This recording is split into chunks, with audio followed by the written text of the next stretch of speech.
Čau! Testējām lovu ūdens izturību. Cik dziļi ir jābrien upē, lai saprastu, lova laiž ūdeni cauri vai nelaiž. Šādi vajadzētu pietikt, taču kā tu domā, man kājas sausas vai slapjas? Lovām vairāk nekā pusotras gads nēsāšanas termiņš. Tūlīt uztaisīšu eksperimentu, silskins lovās iekšā un paskatīsimies, cik īsti lovas tur vai netur ūdeni un vai tiešām silskina zeķis ir ūdens izturīgais. Eksperimentam paņemsim papīru.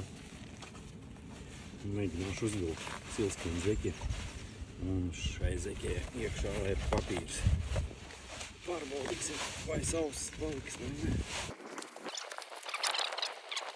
Apskatīsimies, kas notiek ar lovu. Pastāv stupīte. Zābaki žurkst.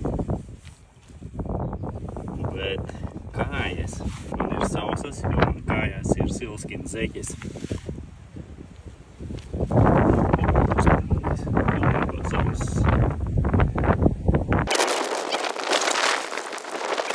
Skatāmies, bišķi iesmēlies ūdentiņš lovās. Nav daudz. Un tagad skatāmies uz silskinu zeķiem. Zeķis. Man ir rezerves uzvilktas speciāli. Un mans papīrīts pilnībā sauss.